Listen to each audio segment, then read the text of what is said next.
Que la paix de Dieu soit avec vous aujourd'hui. Alléluia, c'est mercredi et c'est un jour d'application de ce que nous avons appris hier sur la foi. Jésus-Christ ou rien, la paix de Dieu soit avec vous. Amen, amen, amen.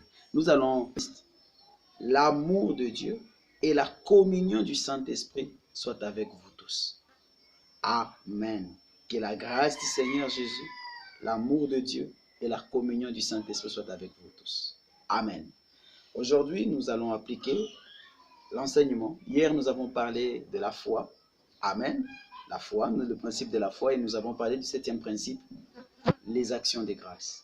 Et aujourd'hui, nous voulons parler encore et en profondeur comment être délivré du péché. Nous continuons aujourd'hui encore la foi pour être délivré du péché. Amen. Aujourd'hui, nous lisons dans 2 Corinthiens 6, verset 2. 2 Corinthiens 6, verset 2. En effet, Dieu déclare dans l'Écriture, « Au moment favorable, j'ai répondu à ton appel, et au jour du salut, je suis venu à ton secours. » Or, c'est maintenant le moment tout à fait favorable, c'est aujourd'hui le jour du salut. Alléluia. Mon frère, ma soeur, ne remettez pas à demain. C'est aujourd'hui le jour du salut. C'est maintenant le moment favorable. C'est maintenant le moment favorable. Pourquoi remettre à demain? Pourquoi ce maintenant? En effet, l'évangile, la bonne nouvelle que nous vous apportons, c'est que Jésus-Christ a déjà porté vos péchés, a déjà porté vos maladies, a déjà s'est chargé de votre malédiction, même votre mort. Il est mort la mort du pécheur afin que nous ne mourions plus de cette manière-là, afin que nous ne mourions plus, mais que nous ayons la vie éternelle. Amen, amen, amen. Donc, alors nous nous apportons la bonne nouvelle. Nous sommes venus vous annoncer que Jésus-Christ a déjà tout fait pour nous à la croix. C'est une bonne nouvelle, il faut simplement la recevoir. Voilà pourquoi aujourd'hui est le jour du salut. Il ne faut pas attendre demain. J'ai lu Hébreux 4, versets 6 à 7. Il demeure donc établi que certains doivent entrer dans ces repos. C'est l'évangile de la grâce. Et la grâce, c'est le repos. Vous n'avez rien à faire qu'à recevoir. Voilà, à rendre des actions de grâce à Dieu, de ce qu'il vous a déjà sauvé en Jésus-Christ. Entrez dans ces repos. Or, ceux qui ont les premiers entendu cette bonne nouvelle n'y sont pas entrés parce qu'ils ont désobéi à Dieu. C'est pourquoi Dieu fixe de nouveau un jour qu'il appelle aujourd'hui, lorsqu'il dit beaucoup plus tard dans les psaumes de David, ces paroles déjà citées, « Aujourd'hui, si vous entendez la voix de Dieu, ne vous endurcissez pas. » Aujourd'hui. Aujourd'hui est le jour du salut. La bonne nouvelle est en train d'être prêchée. C'est aujourd'hui où vous devez prendre la décision de vous convertir, d'abandonner le péché et de marcher dans une vie de justice par la foi en Jésus-Christ notre Seigneur. Il est très simple. Tout ce que vous devez faire, c'est dire « J'accepte Jésus comme mon Seigneur ». Romains 10, versets 8 à 17. Que faire pour être sauvé? C'est facile. Vous n'avez pas à jeûner. Vous n'avez pas à gêner 3 jours pour être sauvé, être délivré du péché. Jésus-Christ a déjà payé le prix de votre acquittement. Vous devez simplement accepter que Jésus a payé. Vous devez prendre les reçus et le montrer, vous allez passer. En effet, vous devez simplement accepter. Romains 10, verset 8. La parole de Dieu est tout près de toi, elle est dans ta bouche et dans ton cœur. Cette parole est celle de la foi. C'est celle que nous annonçons. En effet, si de ta bouche tu déclare que Jésus est Seigneur, et si dans ton cœur tu crois que Dieu l'a ressuscité des morts, tu seras sauvé. Car celui qui croit dans son cœur, Dieu le déclare juste. Celui qui affirme de sa bouche, Dieu le sauve. Si tu crois dans ton cœur, Dieu t'acquitte. L'acquittement est déjà fait à Jésus-Christ à la croix. Mais vous devez croire cette bonne nouvelle. Acceptez, recevez, n'endurcissez pas votre cœur. Et celui qui affirme de sa bouche, Dieu le sauve. Maintenant, si vous avez accepté dans le cœur, faites une confession publique. N'en ayez pas honte. Dites, j'accepte Jésus-Christ comme mon Seigneur. Je me tourne vers lui. J'abandonne la vie du péché. J'accepte Jésus-Christ dès aujourd'hui. Alléluia. Et maintenant, vous remerciez Dieu. Merci parce que Jésus-Christ a porté mes péchés. Merci parce que Jésus-Christ m'a acquitté. Je suis acquitté par le sang qu'il a versé à la croix. Et vous allez expérimenter des grâces. Je disais, j'ai compris, autrefois, ayant été dans une église légaliste, dans un système légaliste sous un ministère de la loi, on nous amène à abandonner le péché par des décisions et par tellement qu'on tape à la chair, on crie, on dit c'est honteux, on ne fait que crier sur nous, celui qui nous prêche est plus saint que nous, voilà le problème. Et ainsi les gens ont été très zélés, ont fait de nos efforts pour abandonner le péché. Tandis que la bonne nouvelle est que Jésus a déjà porté Tout ce que nous devons faire sans aucun effort, c'est accepter la grâce que Dieu a faite pour nous en Jésus-Christ. Écoutez, en effet, l'Écriture dit, celui qui met en lui sa confiance ne connaîtra jamais les déshonneurs. Ainsi, il n'y a pas de différence entre juifs et non-juifs, car tous ont le même Seigneur qui donne généreusement à tous ceux qui font appel à lui ou qui l'invoquent. En effet, il est écrit, tous ceux qui feront appel au Seigneur seront sauvés. Il suffit d'invoquer son nom. Après avoir entendu la bonne nouvelle, il faut l'invoquer. Mais comment feront-ils appel à lui s'ils n'ont pas cru en lui? Comment croiront-ils en lui s'ils ne l'ont pas entendu? Et comment entendront-ils s'il n'y a personne pour le leur annoncer? Et comment y aura-t-il de gens qui pour l'annoncer s'ils ne sont pas envoyés? Ainsi aussi est-il dit dans l'Écriture qu'ils sont beaux le pas de ceux qui annoncent de bonnes nouvelles. Mais malheureusement, tous n'ont pas obéi à cette bonne nouvelle. Ésaïe déjà le demandait, Seigneur, qui a cru à notre message? Donc la foi naît du message que l'on entend, et ce message, c'est celui qui s'appuie sur la parole du Christ. Amen. Le prédicateur dans le monde entier devait voyager pour apportant ce message de grâce et non la loi. Il devait prêcher la bonne nouvelle. Et malheureusement, il y a des gens qui n'obéissent pas à la bonne nouvelle. Et comme ils n'obéissent pas, ils ne peuvent pas expérimenter le pardon des péchés qu'il y a en Jésus-Christ. Mais quiconque obéit, c'est quoi obéir? C'est accepter et confesser de la bouche Jésus comme Seigneur. Et puis, maintenant, commencer à glorifier Dieu. Voilà ce que vous devez faire. Vous qui avez reçu Jésus-Christ incessamment.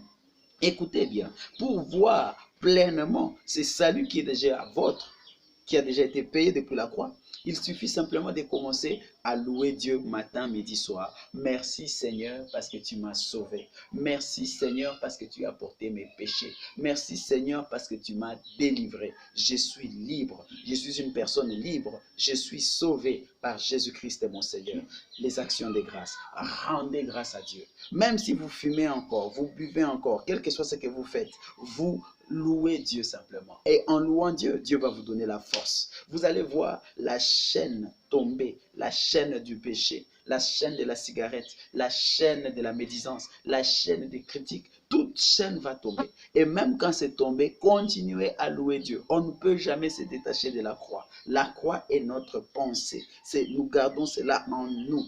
La pensée de Christ demeure en nous, ce que Jésus a fait pour nous à la croix. C'est lui qui demeure en moi et en qui mes paroles demeurent, a dit Jésus. Qu'il demande ce qu'il veut, il portera beaucoup de fruits. Alléluia. Mes frères, mes sœurs, nous devons demeurer. Les paroles de Jésus doivent demeurer en nous.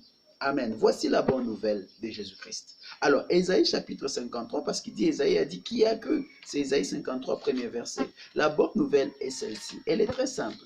Jésus-Christ a déjà porté nos péchés à la croix. Crois à la bonne nouvelle et tu seras sauvé. Si tu crois et tu te mets à louer Dieu, Dieu va manifester sa puissance en toi. Parce qu'il est dit, qui a cru à notre message? À qui a été révélée la puissance de l'Éternel?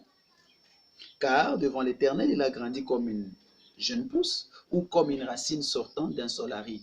Il n'avait ni prestance ni beauté pour retenir notre attention, ni rien dans son aspect qui pût nous attirer. Il était méprisé, abandonné des hommes, un homme de douleur, habitué à la souffrance. Oui, il était semblable à ceux devant lesquels on détourne les yeux. Il était méprisé et nous n'avons fait de lui, on n'a fait aucun cas de sa valeur. Pourtant, en vérité, c'est de nos maladies qu'il s'est chargé et ce sont nos douleurs, nos infirmités, nos souffrances qu'il a prises sur lui, alors que nous pensions que Dieu l'avait puni, frappé et humilié. Mais c'est pour nos péchés qu'il a été percé, c'est pour nos fautes qu'il a été brisé. Le châtiment qui nous donne la paix est retombé sur lui et c'est par ses blessures que nous sommes guéris. Nous étions tous errants, pareils à des brebis. Chacun de nous allait par son propre chemin. L'Éternel a fait retomber sur lui les fautes de nous tous. Amen. Que Dieu soit béni.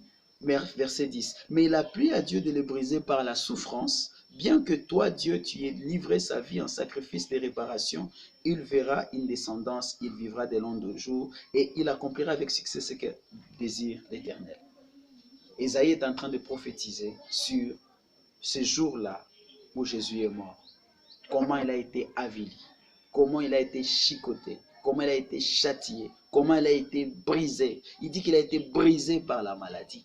Spirituellement, quand Jésus était en train d'être flagellé, c'était en tout cas véritablement une transmission, un transfert des maladies sur lui. Jésus-Christ est mort malade. Il est mort faible. Il a porté les maladies du monde entier. Il avait une telle douleur inexplicable. Jésus-Christ a porté nos péchés, nos maladies. Il devait être châtié parce que le salaire du péché, c'est la mort, jusqu'à mourir. Et vous comprenez que ce que Jésus a subi, là, lui qui était juste, c'était ce que nous devions subir. Si vous comprenez ça, vous devez refuser finalement de subir, alléluia, la chicote, les châtiments du diable. Jésus a déjà été châtié à notre place. On doit refuser tout ce que nous subissons. Vous devez refuser. Aujourd'hui est le jour du salut. Refusez aujourd'hui ce que vous subissez. Alléluia. Ces péchés t'ont tant tourné à tirer vers le bas. Aujourd'hui, lève-toi. Refuse de subir. Jésus a déjà subi à ta place. Amen. Jésus, et en même temps, ici, on nous dit qu'il a porté nos péchés et nos maladies. Vous voyez, c'est avec, vous connaissez l'histoire du bouc. Dans les rites, là, le bouc Azazel, il y avait ce bouc sur lequel il y avait deux boucs. Un bouc qui était donné à l'Éternel, dédié à l'Éternel, et un bouc à Azazel. Le bouc à l'Éternel, c'est celui-là qui mourait. On l'égorgeait, on prenait son sang, on l'amenait. Les souverains sacrificateurs amenaient cela jusque devant le voile. Il faisait cette fois une aspersion, il entrait jusque dans le lieu très saint avec ces sangs-là pour expier le péché du peuple. Et puis, le bouc Azazel était le bouc sur lequel le sacrificateur imposait le main, gloire au Seigneur. Il appelait le peuple de manière symbolique, il conférait le péché du peuple sur ce bouc Azazel. Il confessait le péché du peuple et le bouc portait le péché. Alors où est-ce qu'il allait? Et ce bouc allait dans les lieux arides. Il y a quelqu'un qui l'amenait dans les lieux arides. Et il se perdait là-bas, il ne revenait plus jamais. Qu'est-ce que cela symbolisait? Ça symbolisait d'un côté le pardon de péché, d'autre côté l'éloignement du péché. Jésus est mort, il a porté nos péchés. Et Jésus-Christ est même descendu dans les séjours des morts. Il a remis, il est allé avec tous nos péchés et les malédictions et les imprécations. Il a tout porté.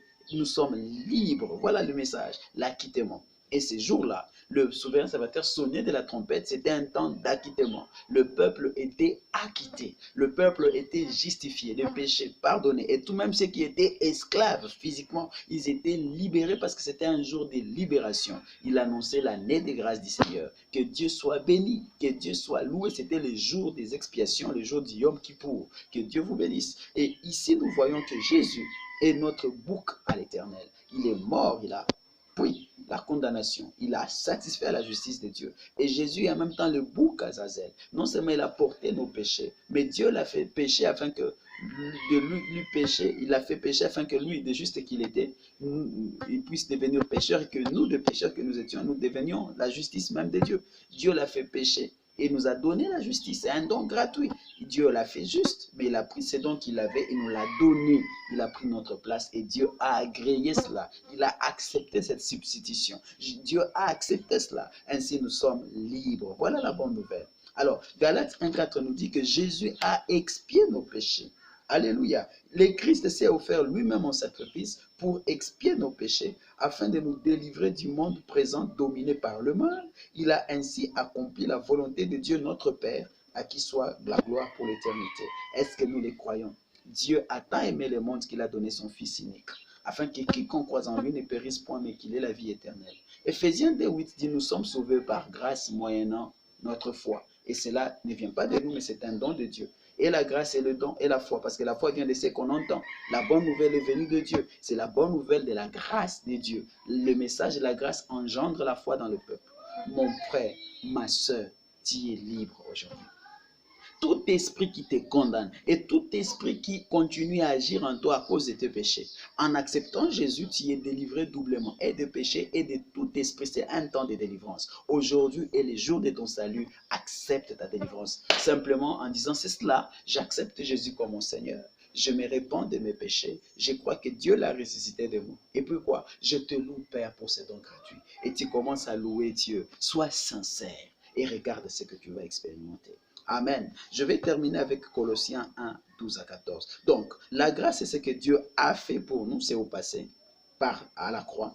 Mais la foi est maintenant notre manière de répondre à la main tendue de Dieu. Amen. C'est que nous devons croire du cœur et confesser de la bouche. Et deuxièmement, des actions de grâce, des remerciements. Je termine, Colossiens 1, versets 12 à 14. Tout ce que nous devons faire, c'est rendre grâce à Dieu. Vous exprimerez votre reconnaissance au Père, ou vous exprimerez, vous devez rendre à Dieu des actions de grâce qui vous a rendu capable d'avoir part à l'héritage qu'il réserve dans son royaume des lumières à ceux qui lui appartiennent. Car il nous a arrachés au pouvoir des ténèbres. Dieu nous a arrachés au pouvoir des ténèbres et nous a fait passer dans les royaumes de son Fils bien-aimé. Étant unis à lui, nous sommes délivrés car nous avons reçu le pardon de péché. Amen. Là, c'est dans ma Bible, Semeur. Je vais aussi lire dans une autre Bible. N'est-ce pas merveilleux ça? J'ai lu dans la Bible Second. C'est merveilleux, mes frères. Ce que nous devons faire, c'est exprimer notre reconnaissance. Verset 12. Rendez grâce au Père, donc les actions des grâces. Chrétien, quand tu ne rends pas des actions des grâces de ton salut, tu n'auras pas de fruits. Et je t'assure, tu vas voir comme si tu n'es pas délivré, tu vas rentrer dans le monde. Mais rends grâce à Dieu qui vous a rendu capable d'avoir part à l'héritage des saints dans la lumière. Oui, il y a un héritage maintenant, tu as part à cet héritage. La sainteté, l'acquittement, la guérison, l'enrichissement en Jésus-Christ. Et il y a beaucoup de choses. Le Saint-Esprit lui-même qui nous a délivrés de la puissance des ténèbres et nous a transportés dans le royaume du Fils de son amour, en qui nous avons la rédemption ou la délivrance, la rémission de péché. Amen. Que Dieu vous bénisse. Il suffit d'accepter cette bonne nouvelle. Acceptez et commencez à louer Dieu pour votre salut. Chaque jour, matin, midi, soir. Oui, passez du temps à louer Dieu pour votre délivrance. Et qu'est-ce que vous verrez? La cigarette va disparaître. Les liens, la ceinture d'impudicité autour de ta taille sera coupée. Les chaînes aux pieds pour t'amener au bar ou je ne sais où seront coupées. Les chaînes, les menottes aux mains pour te conduire dans les mal à faire des actions impures sera coupées. Vous serez complètement délivré. Amen. Que Dieu vous bénisse. Que Dieu vous bénisse. Rendez grâce à Dieu. Père, je te rends grâce pour ceux qui croient à l'évangile et pour ceux qui sont délivrés. Merci parce que tu m'as sauvé, tu m'as délivré. J'accepte Jésus-Christ comme mon Seigneur et mon Sauveur. J'accepte qu'il m'a délivré. J'accepte la paix, l'acquittement. Ainsi, je suis libre de tout péché, de toute maladie, de toute malédiction. Merci, Père, au nom puissant de Jésus. Amen. Que Dieu vous bénisse.